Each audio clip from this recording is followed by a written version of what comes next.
Hola amigos, bienvenidos a un capítulo más de Psicogenia.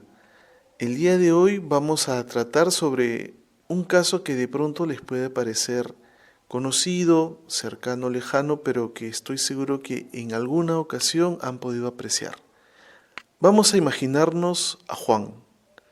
Juan es un joven de 22 años que, como todos, se desempeña en diversas actividades. Sin embargo, de un tiempo a esta parte ha observado en él ciertas conductas y ha desarrollado ciertas actividades que de pronto lo han alarmado a él como persona. Algunos de los episodios que él ha hecho que tome atención sobre sí mismo son los siguientes. Se ha sentido inestable en sus relaciones interpersonales, tanto amorosas como con la relación con sus amigos. De pronto un día quiere a su pareja y luego ya no, y luego quiere estar con otra persona y luego ya no. Un día quiere mucho a sus amigos y luego quiere crear y crea barreras en la comunicación. En algún momento los trata con mucho afecto y luego los trata de una manera muy fría. En otros escenarios, y uno de los episodios más graves quizás en estos últimos tiempos que él ha afrontado, es que luego de consumir licor, ante la negativa de sus padres para que salga en ese estado, terminó golpeando a su progenitor, derribándolo y llegando a una situación extrema nunca antes vista. Asimismo, en sus estudios, él ha dejado varios estudios inconclusos. Inicia con mucha efusividad, con mucha ilusión algunos cursos, algunas materias, siente que está en las nubes con esta carrera, con esta formación. Pasa un tiempo, pasa unos meses, pasa un ciclo y de pronto siente que ha estado completamente equivocado y que toda su atención ahora la merece otra carrera, que la merece otra formación totalmente distinta, como pasar quizás del arte a la ingeniería o de la ingeniería a la salud.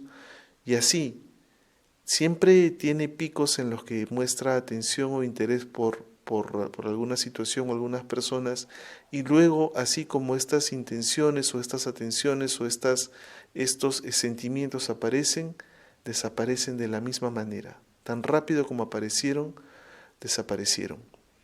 El psicólogo, al escuchar todo este testimonio de Juan, le diagnostica trastorno límite de la personalidad.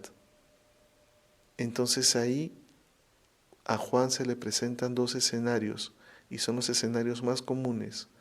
O toma a bien esta situación y sigue todas las instrucciones, o por el contrario, asume el rol que esto es irreversible y por lo tanto no hay nada más que hacer. Bienvenidos amigos a este nuevo capítulo. Ya tenemos este contexto, estamos imaginando a Juan, pero para que entendamos un poco más acerca de esta situación, nos acompaña como siempre Walter. Walter, ¿cómo estás? Bienvenido. ¿Qué nos podrías decir de este caso? Buen día, queridos oyentes, y buen día, Igor.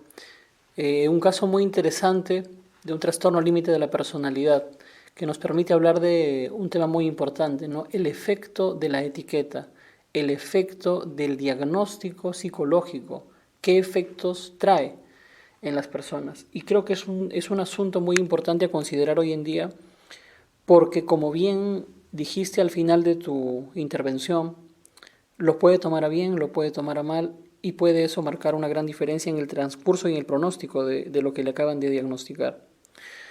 Cuando hablamos de qué efectos puede tener, nos referimos a que cuando damos un diagnóstico, que usualmente ahora estos diagnósticos se dan más en el área de psiquiatría, en realidad, al menos en el contexto peruano, son los psiquiatras los que están más, los que están hoy en día habilitados para emitir esos diagnósticos, pero se abren distintas opciones. Cuando se da el diagnóstico, lo que se busca es un compromiso de parte de la persona, del paciente, ¿no? De la persona a la que se le ha diagnosticado con respecto a su medicación, por ejemplo, ¿no? Se piensa que el diagnóstico le va a ayudar a comprometerse con un proceso de tomar su medicamento, con un proceso de terapia psicológica, que va a ser consciente de que lo necesita, que va a ser consciente, gracias al diagnóstico, de que con eso va a ir mejorando debido a que toma conciencia de su problemática. Y de hecho en algunos casos eso sí ocurre. La persona toma conciencia, se da cuenta que tiene algo, que tiene nombre, que está descrito, y a partir de eso se hace más responsable, porque por ejemplo en un cuadro de trastorno límite de personalidad, como es el caso de Juan, es muy importante recomendarle a esta persona que no consuma sustancias como drogas o alcohol, porque los efectos que va a tener sobre su estabilidad emocional van a ser muy fuertes, más fuertes que en una persona que no está diagnosticada, ¿no? Entonces, se puede lograr ese compromiso, ¿no? Que la persona tome conciencia y por lo tanto ya no lo haga. Sin embargo, también se encuentra que el diagnóstico como tal puede traer consecuencias negativas, y yo creo que esto es importante de tomar en cuenta. ¿A qué consecuencias negativas nos referimos? Que después de una etiqueta, la persona siente que su vida gira en torno a esa etiqueta, que una vez diagnosticada de algo, no va a poder dejar de hacer nada que no tenga que ver con su diagnóstico, y que todo lo que haga es fruto de su trastorno o fruto de la problemática que tiene. Posteriormente incluso se puede observar que las personas justifican algunas de sus acciones con su diagnóstico. Por ejemplo, dicen, es que yo no puedo trabajar porque yo tengo trastorno límite o tengo depresión y a mí siempre me da un bajón y bueno, dejo el trabajo. Es que yo voy a responderle mal a las personas o voy a enojarme con ellas porque tengo inestabilidad, yo soy así. Entonces empiezan a justificar reacciones, pueden empezar a justificar poca responsabilidad con algunas cosas, pueden empezar a justificar poco compromiso por el diagnóstico que se les da. De tal manera que el diagnóstico empieza a volverse una forma de excusa para justificar cosas que no se hacen o cosas que se hacen. Y es ahí donde uno tiene que tener mucho cuidado. También el diagnóstico puede desalentar mucho a la persona, porque en ocasiones el diagnóstico viene acompañado de la pregunta, ¿no? Que la persona suele decir, ¿y esto lo voy a tener de por vida o solo por un tiempo? Y cuando se habla de un problema de personalidad, lo que se le suele responder a la persona es, mira, esto lo vas a tener de por vida, lo vas a tener que manejar. Entonces, esta es una información que definitivamente a muchas personas las puede desalentar profundamente, porque tener algo de por vida es sumamente desmotivante. O sea, decir, ¿para qué voy a hacer un tratamiento si finalmente esto va a volver? ¿Para qué voy a buscar una estabilidad emocional si cada cierto tiempo, cíclicamente, me voy a desestabilizar? Y claro, se puede producir lo que se conoce como una profecía autocumplida, ¿no? Que es, yo te digo algo y la expectativa de ese algo, la sola expectativa de que va a ocurrir, hace que ocurra. O sea, la persona misma ya, el solo hecho de pensar y tener la expectativa de que se va a desequilibrar emocionalmente, hace que realmente cada cierto tiempo se desequilibre. Y yo considero que es un aspecto que hoy en día se debe considerar mucho, porque tiene que ver con cómo se le transmite a una persona lo que le está pasando, tiene que ver con cómo a una persona se le transmite el pronóstico de su problemática, y tiene que ver también con todo lo que más adelante va a venir, ¿no? Porque esto puede implicar precisamente que la terapia sea más difícil de hacer, precisamente porque ya se le dijo que todo esto va a ser de por vida. No sé si hasta ahí vamos quedando un poco claros con lo que voy diciendo, Igor, o si tienes alguna duda. No, sí, Walter, al contrario, eso está, creo yo, bastante claro, y yo creo que quienes nos están escuchando quizás puedan identificar que, bueno, como iniciamos, hay dos caminos. Uno es el que la persona que toma conciencia de esta situación y hace y sigue las pautas que el especialista le brinda. Pero en el otro caso, ¿qué más se podría recomendar o hacer? Porque definitivamente una persona que está en esa situación se está negando o quizás está tomando la posición de que yo soy así, yo voy a ser así siempre, que no hay nada más que hacer, ¿no? ¿Qué se podría hacer en esas situaciones, en esos casos? Muy bien. Hay una diferencia muy grande entre decir yo soy depresivo y decir yo tengo depresión. Pueden parecer dos expresiones equivalentes, pero en realidad no lo son. Decir yo soy depresivo Esa es decir prácticamente que toda tu personalidad y todas tus acciones, tu totalidad como persona es una depresión. Decir tengo depresión es como decir hay algo que me ocurre, pero que en algún momento puede dejar de ocurrir, o que adicionalmente a la depresión yo tengo otros recursos y tengo otras habilidades psicológicas, mentales o recursos personales adicionales a mi problemática. Entonces, considero yo que una alternativa importante es que más allá del diagnóstico, ¿no? Más allá del diagnóstico psicológico o psiquiátrico, como se le quiera llamar, lo que tiene que haber es, en el momento de abordar un paciente, abordar un consultante, una persona que busca a un profesional, es ayudarle a encontrar los recursos. O sea, más allá de decirle, tú tienes esto, en la entrevista, en la conversación inicial que se está sosteniendo con el profesional es muy importante que tenga la capacidad de ayudar a identificar recursos, ¿no? A encontrar excepciones. Ya, tú estás triste, sí, pero siempre o hay momentos donde no. Bueno, hay pequeños momentos donde no. ¿Y cómo son esos momentos? ¿Cuánto duran? ¿Cómo logras esos momentos? Esas preguntas, ¿cómo logras esas excepciones?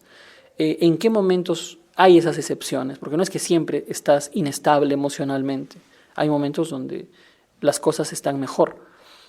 Ayudar a visualizar eso permite que la persona encuentre los recursos, las consignas mentales o los recursos interpersonales que le permiten tener momentos donde no está muy mal.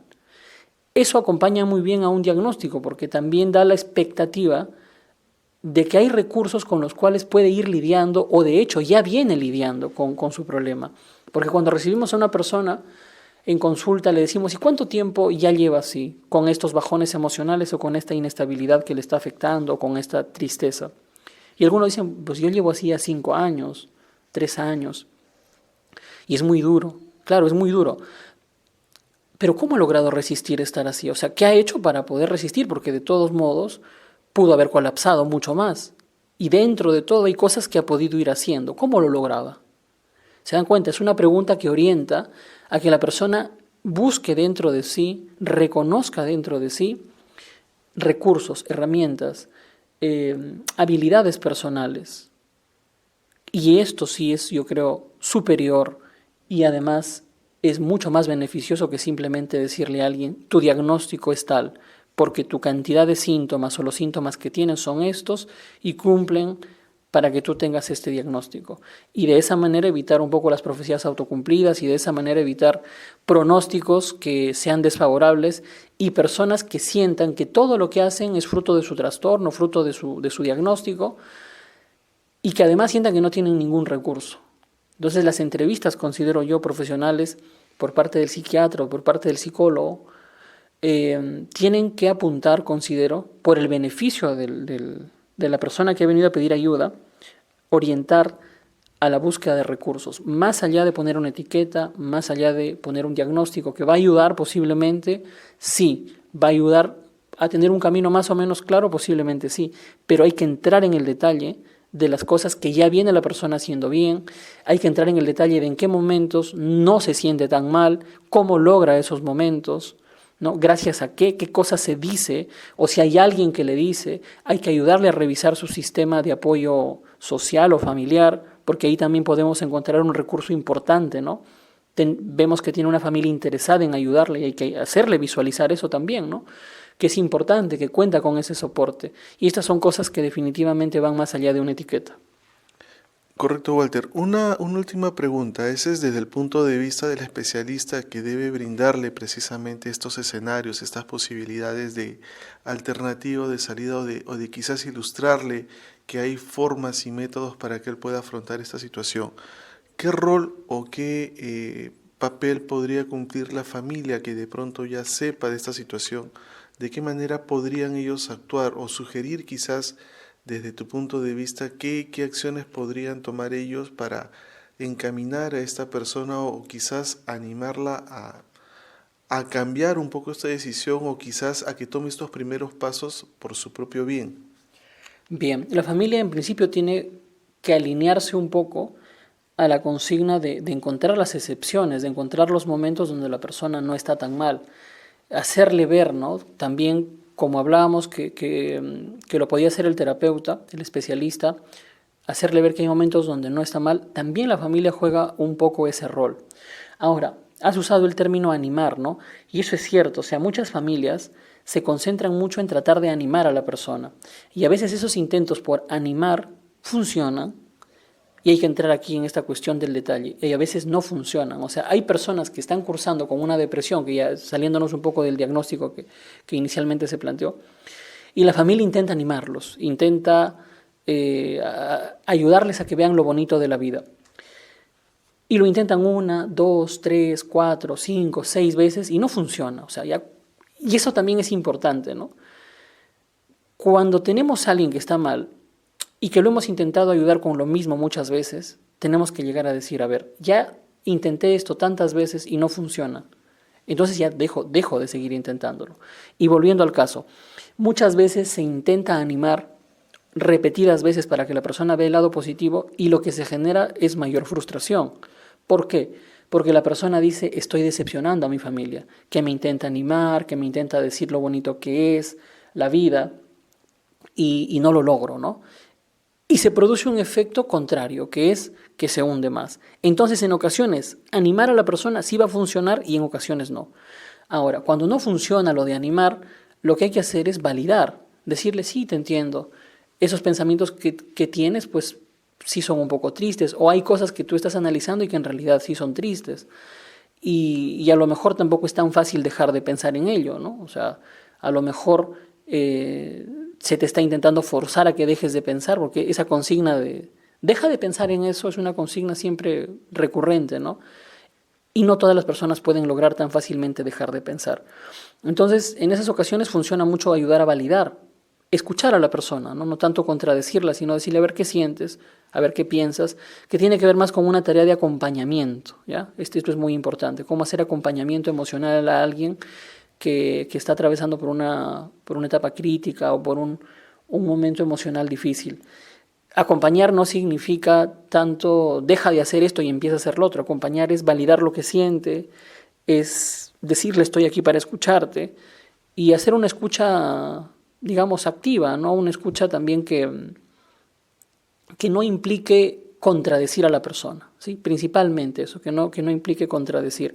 Pero bueno, estas son acciones que se tienen que alinear mucho con el proceso de terapia, porque como bien mencionaba, con algunas personas puede funcionar animarlas, intentar animarlas, y con otras no funciona tanto, sino que las frustra un poco más en lugar de ayudarles. Y eso es un detalle que se tiene que tener en cuenta. Correcto, Walter, muchas gracias. Creo que para las personas que nos están escuchando queda más o menos claro, por lo menos algunos puntos y quizás pueda hacer un pequeño resumen y tú complementas si es que algo falta. Primero, siempre que observemos ciertas conductas que escapen a lo que era normalmente en nuestra conducta o quizás que nosotros observemos ciertos patrones en los que nos estemos alejando de las personas que más queremos, de los amigos, de las parejas o incluso de la familia, quizás sea el momento para acudir a un profesional, un especialista. Si nosotros estamos identificando ciertas conductas que nos llevan a situaciones extremas, ya sea en el trato con las personas, en lo personal, en nuestras relaciones, es el momento de buscar un especialista. Buscar también buenos referentes de los especialistas, personas que también estén dispuestos a escucharnos y personas a atendernos, y también compartir estos temas con la familia. Si nosotros tenemos que empezar a tener esta voluntad para tratarnos, para mejorar, debemos también buscar este apoyo en las personas que nos rodean, en el círculo más cercano, en el de mayor confianza, para que nos ayuden también a superar. Y si identificamos que estamos yendo contra las indicaciones o que no estamos aceptando estos diagnósticos, también recordemos que las personas que nos rodean pueden ser las primeras que nos pueden brindar su apoyo o ayuda. Hasta ahí, Walter, ¿cómo vamos con el resumen? Bien, creo que has tocado los puntos centrales de lo que tratamos de transmitir en este tema del efecto del diagnóstico. Y bueno, es un tema que en realidad conviene seguir analizándolo, o sea, no es un tema en el cual se haya llegado a una conclusión, ¿no? A un tema concluido, sino que es un tema en el cual tenemos la responsabilidad, los profesionales que estamos en el ámbito de la salud, de seguir investigando, ¿no? De seguir dándonos cuenta qué efecto realmente tiene diagnosticar a alguien y ser tan enfáticos en el diagnóstico, si tiene un efecto positivo o negativo. Creo que ahí conviene mucho seguir haciendo una reflexión sobre el trabajo diario que venimos realizando. A partir del diagnóstico que doy y siendo tan enfático en el diagnóstico que doy, se abre un pronóstico positivo, se abre un camino que me va a facilitar hacer terapia, o se abre un camino que en lugar de que la terapia se facilite, me garantiza que la terapia va a durar demasiado tiempo. Porque la terapia, lo ideal es que dure el menor tiempo posible, ¿sí? Eso es muy importante tener en cuenta, por cuestiones de recursos económicos, por cuestiones de recursos humanos, por cuestiones de tiempo. La terapia tiene que durar el menor tiempo posible. Y aquí es donde ya dejo esta reflexión. Ser tan enfáticos en un diagnóstico, decirlo tan a secas, abre camino para hacer una terapia más breve o abre camino para hacer una terapia que va a durar mucho más, en perjuicio del consultante, en perjuicio del paciente. Creo que es algo que tenemos que ir respondiendo y sobre lo cual, si no hay algo concluyente, pero sí hay algunas cuestiones que nos podemos plantear a partir del trabajo diario y que espero con el tiempo podamos ir teniéndolo cada vez más claro. Con eso quisiera cerrar. Conforme, Walter, muchísimas gracias, ha quedado bastante claro. Las personas que nos están escuchando ya saben que nos pueden escribir, que pueden enviarnos sus preguntas, sus consultas, si este tema les interesa o de pronto quieren profundizar o quizás quieren tocar otros temas, pues ya saben que nos pueden enviar sus consultas, comentarios y sugerencias a los correos que se muestran en este podcast. Muchísimas gracias, amigos, con nosotros será en un próximo y en un siguiente capítulo tan interesante como este. Muchas gracias, Walter. Gracias también. Hasta pronto.